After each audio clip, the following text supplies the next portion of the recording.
कबीर के mom dad घर से बाहर गए होते हैं। तभी कबीर दोस्तों के साथ नाइट आउट का प्लान करता है और अपने एक दोस्त अभी को कॉल मिलाता है। हेलो, अभी आज रात नाइट आउट का प्लान है, तो तू ठीक 8 बजे आ जाइयो और अपने साथ कुछ मूवी की सीडी भी ले आइयो, साथ मिलकर देखेंगे। और हाँ, सोम को भी बुला लियो। ओके, हम आ जाएंगे। रात हो जाती है।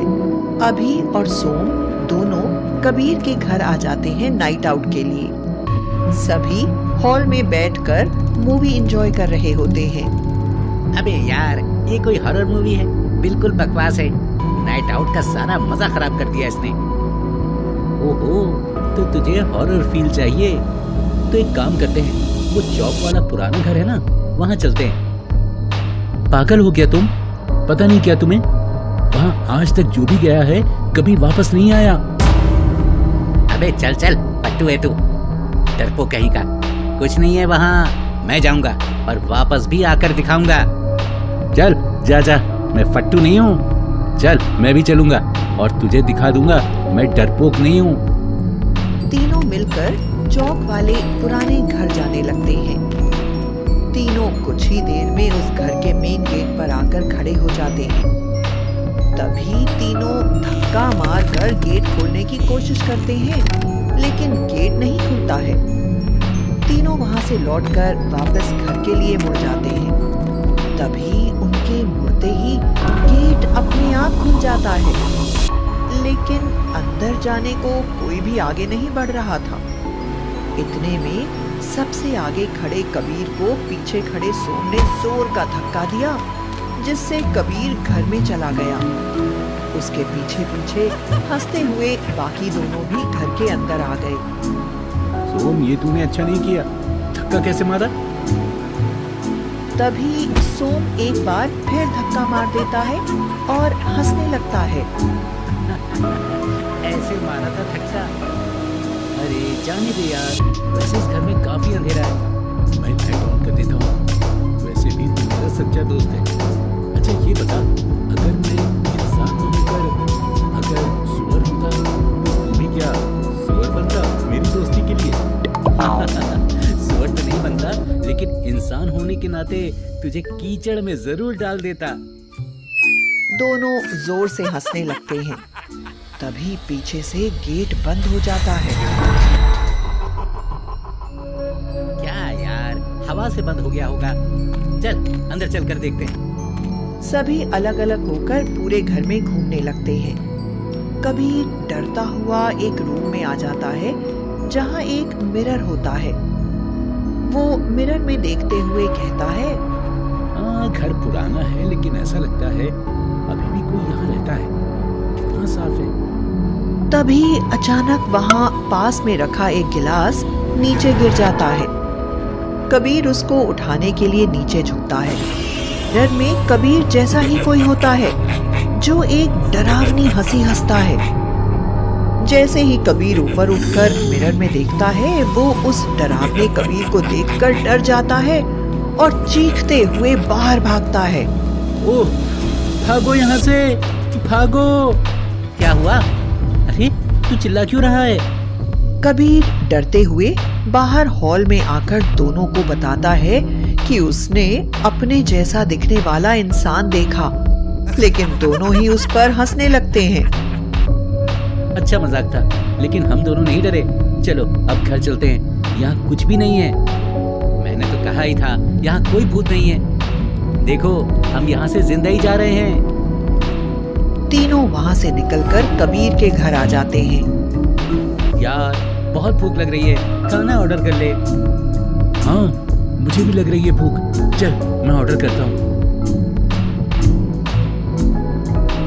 सिर्फ 3 लोगों का करियो ऑर्डर, कहीं वो तेरा मिरर वाला भूत ना आ जाए खाना खाने को। अभी सोम को ताली देते हुए हंसने लगता है। थोड़ी देर में डोरबेल बजती है। लगता है खाना आ गया। अच्छा दोस्तों, क्यों ना इस डिलीवरी वाले से मजे किए जाएं? मतलब हम इसे डराते हैं भूत बनकर, क्या कहते हो? ठीक है, मजा आएगा। तभी तीनों प्लान के हिसाब से उस डिलीवरी बॉय को डराने लगते हैं।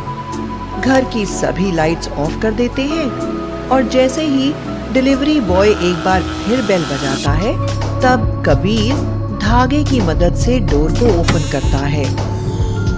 ये गेट अपने आप कैसे खुला और घर में इतना अंधेरा क्यों है? कोई है अंदर? आपका ऑर्डर लाया हूँ।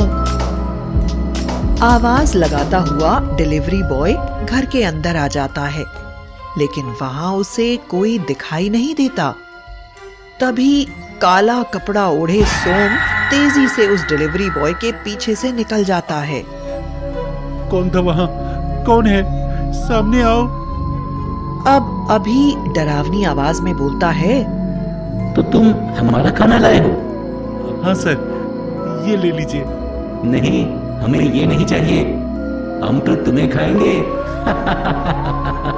आ जाओ मेरे पास। इतना सुनते ही डिलीवरी बॉय के हाथ से खाना नीचे गिर जाता है और वह वहां से चीखता हुआ बाहर भाग जाता है। बचाओ मुझे, बचाओ मुझे।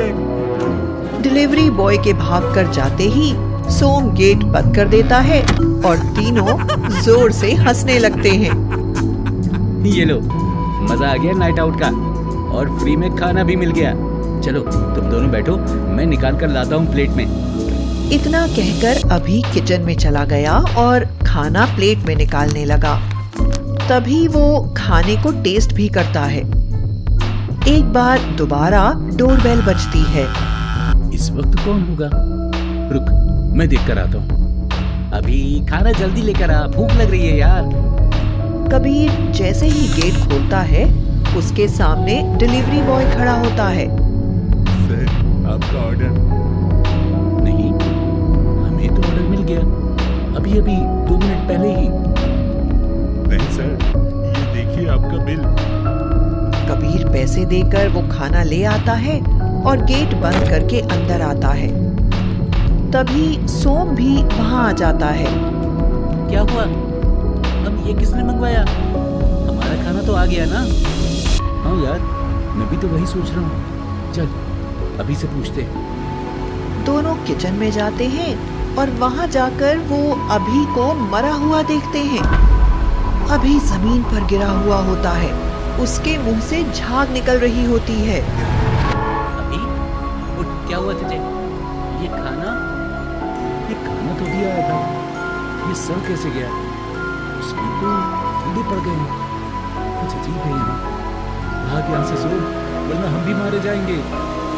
इतना कहते ही दोनों वहां से गेट की तरफ भागते हैं, लेकिन तभी हॉल की तरफ से अभी आता हुआ दिखाई देता है। अभी तू जिंदा है?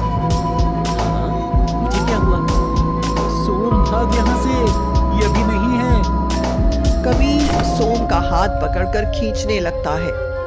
तभी अभी भी सोम का हाथ पकड़ लेता है। देखते देखते अभी का हाथ एकदम हड्डी का हाथ बन जाता है। कबीर और सोम दोनों जोर लगाकर हाथ छुड़ाकर भागते हैं, लेकिन गेट खुलता ही नहीं। तभी अचानक लाइट बंद हो जाती है और एक आवाज आती है। कहीं नहीं भाग सकते तुम दोनों, तुम भी मरोगे। कौन हो तुम? क्यों मारना चाहते हो हमें? तभी दोनों अचानक ही हवा में उड़ने लगते हैं और हवा में गोल गोल घूमने लगते हैं और एकदम से जमीन पर गिरते हैं, जिससे दोनों को काफी चोट लगती है। तुम लोग ही मुझे यहाँ लाए हो, मेरे घर से। कहा था मैंने तुझे सोम, उस घर में भूत था। देख ले, अब ये हमें मार देगा। सजा तो तुम्हें मिलेगी, क्योंकि तुम लोग मेरे घर बिन बुलाए आए थे। माफ कर दो हमें, जाने दो हमें, कभी वापसी नहीं जाएंगे वहां, वादा करते हैं। तभी भूत जोरों से हंसता है और सोम को पैर से खींचते हुए दूसरे कमरे में ले जाता है और मार देता है। कबीर वहीं बैठे बैठे बस रो रहा होता है कि तभी उसके कंधों पर कोई हाथ रखता है और उसको दीवार के अंदर खींच लेता है और कबीर भी मर जाता है।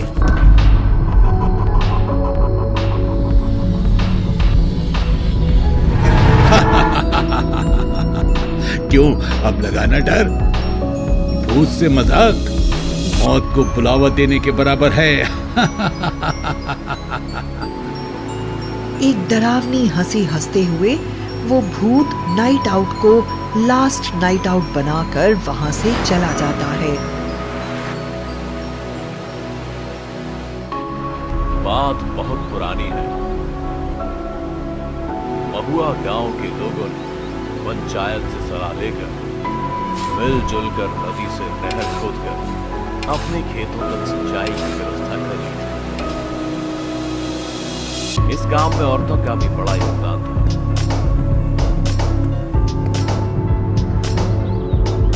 आज हमारे गांव के लिए बहुत खुशी का दिन है। हमारे भाइयों और बहनों ने नामुमकिन कर दिखाया। ये काम बड़का बड़का दुनियादारी, ये काम बहुत ही बहादुरी और संयम के साथ सबका मेहनत से पूरा हुआ है। आदमी ठान ले तो कुछ कर सकता है। मुखिया जी, गांव एक परिवार है और पानी की जरूरत पूरे परिवार को है। आप ही ने तो हमको राह दिखाई है। आप जैसा मुखिया और हम लोग जैसे गांववासी हो तो सब आसान हो जाता है। सब खूब जश्न मनाते हैं।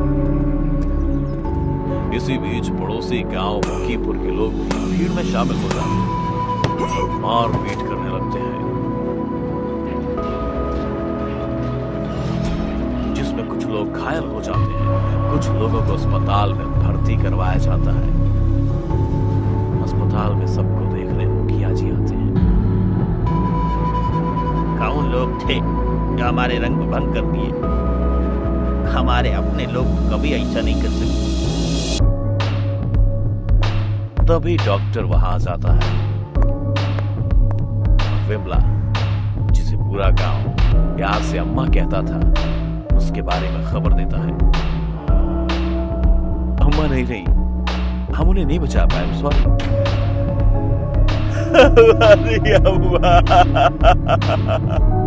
अम्मा हमारी खेत की सिंचाई भी नहीं देख पाई, हमको छोड़कर चली गई।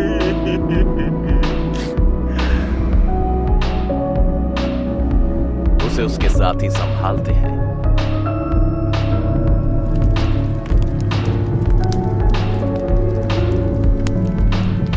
फिर धीरे धीरे करके लोग अपनी रोजमर्रा की जिंदगी में लौट आते हैं और सभी लोग खेती में जुट जाते हैं। फिर एक दिन मकीपुर के लोग की नहर से पानी चुराने आते हैं। अलग ही देख लेता है, गांव वालों को बताने जाता है। अरे भाई, मकीपुर वाले हमारी नहर से पानी ले जाने के लिए खुदाई कर रहे हैं। ऐसा क्यों? चलो मुखिया जी से बात करते हैं। सभी लोग खेत का काम बीच में छोड़कर मुखिया के पास जाते हैं। इधर जहां खुदाई हो रही थी, वहां आंधी तूफान आने लगता है। खुदाई करने वालों की आंखों में, नाक, कान, हर जगह धूल मिट्टी घुसने लगती है। उन्हें कुछ भी दिखाई नहीं देता। वहां के हर आदमी को उठा उठाकर किसी ने पटक दिया था। कुछ लोगों को थप्पड़ पड़ रहे थे, कई लोग घायल हो गए थे। मुखिया और गांव के सभी लोग लाठी वगैरह लेकर वहां जाते हैं ताकि मकीपुर वालों को सबक सिखा सकें। पर वहां की हालत देखकर वो लोग स्तब्ध रह जाते हैं। क्या हुआ भाई? किसने मारपीट कर दी? आप लोगों का ये हाल कैसे हो गया? कोई दिखाई नहीं दिया। हम सबको किसी ने पटक पटक कर मारा, पता नहीं कौन था। भाई, ये सब हो क्या रहा है? पानी चुराने आए थे और यहाँ ढेर पड़े। हम अभी बैठक ही कर रहे थे और किसी ने इनका हिसाब ही कर दिया। अगले दिन अलख और नितिन नहर का मुआयना करने आए। उन्होंने देखा कि खोदी गई जमीन पूरी भर दी गई है और अपने आप कैसे संभव है? कुछ दिन बाद मकीपुर वाले महुआ गांव आए। इनके खेत लहरा रहे हैं, हमारे खेत में सूखा पड़ा है।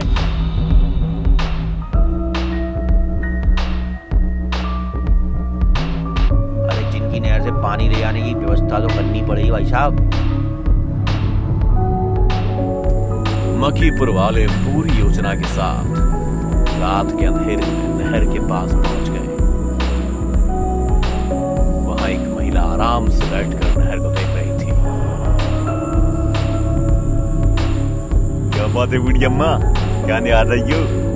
ये अकेली इस उम्र में क्या पहरेदारी का जिम्मा ले लिया है? घर जाओ, राम भजन गाओ। अम्मा घूम कर देखती है तो वो एक भयावह भूतनी की तरह दिखती है। उसकी लाल लाल आंखों में इतना गुस्सा रहता है कि देखकर सब डर जाते हैं।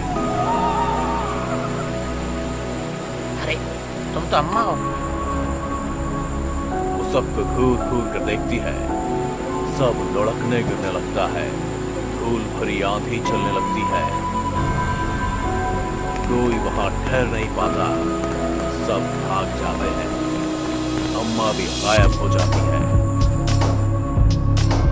रामदीन, हम कैसे सफल हो पाएंगे भाई? या तो मरने के बाद भी चैन नहीं पा रही है। अब तो कमली वाले बाबा का इशारा है, दीवार उन्हें ले चलेंगे, समझ गए?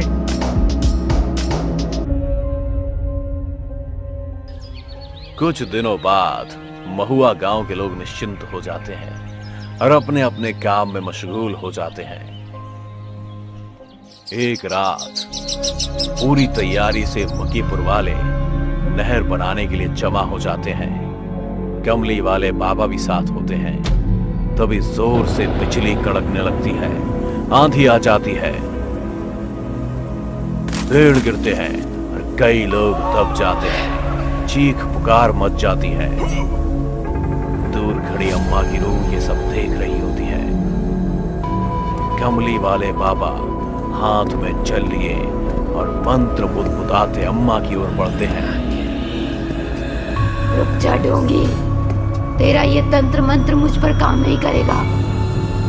मैं कोई गलत काम नहीं कर रही, बल्कि तुम दुष्टों के हाथों से अपने गांव और अपने लोगों को बचा रही हूँ। कमली वाले बाबा फिर भी अम्मा की ओर बढ़ते जाते हैं। अब अम्मा के गुस्से का ठिकाना नहीं होता। वो इतने जोर से फूंक मारती है कि आंधी तूफान आ जाता है और लोगों में भगदड़ मच जाती है। कई लोग उड़कर नहर में गिर जाते हैं। कई लोग बहुत बुरे तरीके से घायल हो जाते हैं। ये माफ करना भाई, हमने सहयोग करने से मना कर दिया था और अब गलत नियत से अपने खेतों तक पानी ले जाने के चक्कर में झगड़ा बिड़ा रहे थे हम। हमारे लालच की वजह से कितने लोगों को सजा मिल गई है। तुम लोगों ने प्यार से मांगा होता तो हम लोग दे भी देते, पर तुम लोग तो दंगे और लड़ाई से हमें जीतना चाहते हो। अम्मा माफ कर दो, आगे से गलती नहीं करेंगे अम्मा। जाओ, इस बार माफ किया, पर याद रखना महुआ गांव की तरफ कोई आंख उठाकर भी देखेगा तो अच्छा नहीं होगा। रामदीन अपने साथियों के साथ अपने गांव लौट आया। पेड़ों से छनकराती सुबह की धूप की किरणों को परी अपने कैमरे में कैद कर रहा था। पिछले साल फोटोग्राफी के लिए जब उसे अवार्ड मिला था, तब से उसने इसी को अपना करियर बना लिया था। जंगल, झाड़ी, पीहड़, नदी, तालाब, खंडर, किला, किसी जगह को नहीं छोड़ा था उसने। एक अच्छे शॉट के लिए कुछ भी कर सकता था। फोटो लेते लेते उसके कैमरे के सामने एक लड़की आ जाती। कैमरा हटाती। हेलो, तुम इस जंगल में क्या कर रहे हो? मैं और मेरा कैमरा कुछ अच्छे नजारों की तलाश में कहीं भी चले जाते हैं। कैमरा मतलब? तुम कैमरा नहीं जानती? ये होता है कैमरा। हाँ, इससे हम अच्छी यादों को हमेशा संजो सकते हैं। इसमें यादों को कैसे घुसाते हैं? उस लड़की की हरकतों को देखकर बनी को जोर से हंसी आ जाती है। वो उसके हाथ से कैमरा लेकर जंगल का फोटो खींच कर दिखाता है। देखो, ऐसे रखते हैं इसमें यादें। अरे वाह, तुम्हें और कौन कौन सी यादें चाहिए? कुछ हटकर जो अभी तक मैंने और दुनिया ने ना देखी हो। मैं एक जगह जानती हूँ, चलोगे मेरे साथ? पक्का? कुछ हटकर मिलेगा? हाँ। ठीक है, चलो। बनी अपना कैमरा लेकर उस लड़की के साथ चल देता है। वो लड़की उसे खूबसूरत वादियों के नजारे दिखाती है। नदी पार कराकर एक गांव में ले आती है। उस गांव में घर के नाम पर सिर्फ और सिर्फ खंडहर ही होते हैं।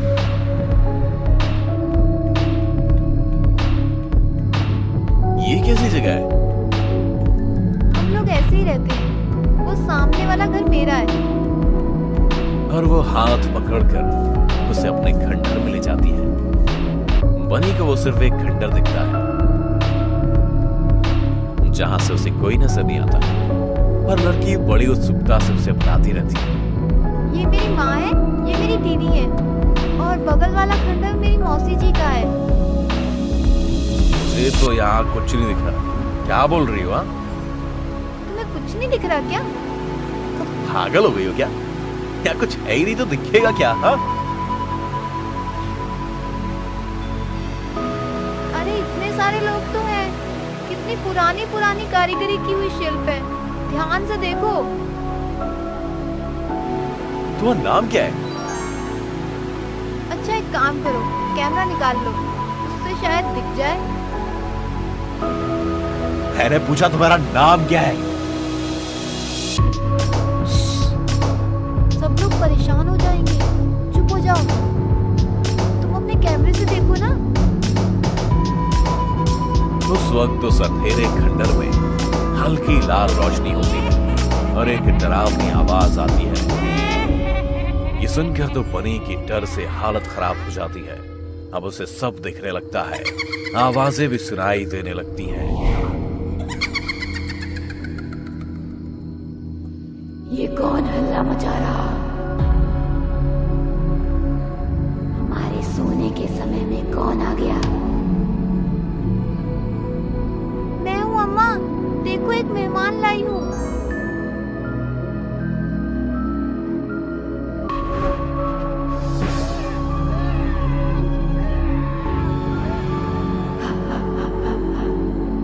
तू एक इंसान लाई है। तू एक जिंदा इंसान को लेकर आई है हमारी दुनिया में। अम्मा, चलो हम मुखिया को बताते हैं। हमारी दुनिया में एक इंसान खुद चल कर आया है। भूतनी बनी के पास आती है, उसको अपने बड़े बड़े नाखूनों से छूने की कोशिश करती है। बनी बहुत डरा रहता है। वो भूतनी से खुद को बचाते बचाते पीछे बढ़ता है। वो किसी चीज से टकरा जाता है। उसका कैमरा उसके हाथ से गिर जाता है और वो खुद पीछे गिर जाता है। उतने लोगों में सिर्फ जिस लड़की के साथ वो आया था वही एक नॉर्मल लग रही थी। तुम मुझे कहाँ लेकर आई हो? मुझे वापस जाना है। तुम्हें यादें चाहिए थी ना? अच्छी अच्छी यादें संजो लो। नहीं, मुझे कुछ नहीं चाहिए। अगर मैं जिंदा बच गया तो बहुत यादें बना लूंगा। प्लीज मुझे वापस छुड़ाओ, प्लीज। तुम डर क्यों रहे हो? प्लीज मुझे यहाँ से बाहर निकालो, प्लीज। मुखिया को बताएं या हम लोग ही रख लें?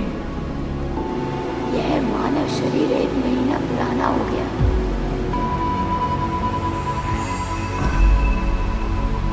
इस इंसान को हम लोग ही रख लेते हैं। उस लड़की को बनी की हालत पर बहुत तरस आ रहा था।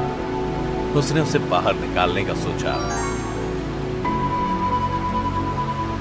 अम्मा, इसे मैं तुम्हारे लिए नहीं लेकर आई हूँ, पर अगर तुम कहोगी तो मैं इसकी तरह कई लोगों को ला दूंगी। जो यहाँ एक बार आ गया वो दोबारा नहीं जाएगा। अरे अम्मा, मेरी मानो तो, आज भी मैं लाई हूँ ना, बाद में भी मैं ही ला दूंगी। अच्छा, अब हम जाते हैं। कहकर वो झटके से बनी का हाथ पकड़कर वहां से बाहर भाग गई। बहुत दूर लगातार दौड़ने के बाद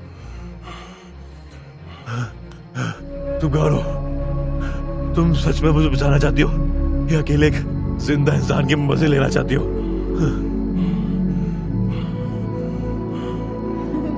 पहले सांस तो ले लो। नहीं, पहले बताओ, तुम भी चुड़ैल हो क्या? वो मेरी माँ और बहन है जिसे तुम चुड़ैल बोल रहे हो। और तुम? मैं तुम्हारी तरह इंसान हूँ। वाह, चुड़ैल को मैं चुड़ैल भी ना बोलूं, और तुम चुड़ैलों के बीच में कर क्या रही हो?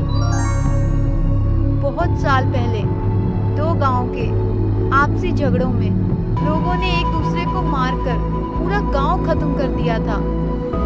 ये मेरा दूसरा जन्म है, पर मेरी यादें पिछले जन्म की मेरे मन से मिटी नहीं।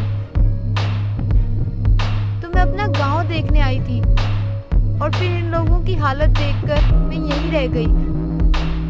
इस बात में कोई सच्चाई नहीं है। जो सच था वो मैंने बता दिया, पर बस इतना याद रखना, इस जंगल में और इस गांव में कभी मत आना। मुझे नहीं पता थी कि अच्छी यादों को संजोने में जान भी जाने का खतरा होता है। आज तो मैंने बचा लिया, पर आगे तुम ध्यान रखना। इतना कहकर वो लड़की चली जाती है और बनी अपने मन में उठे सवालों को दबाते हुए उल्टे पांव वहां से दौड़कर भाग जाता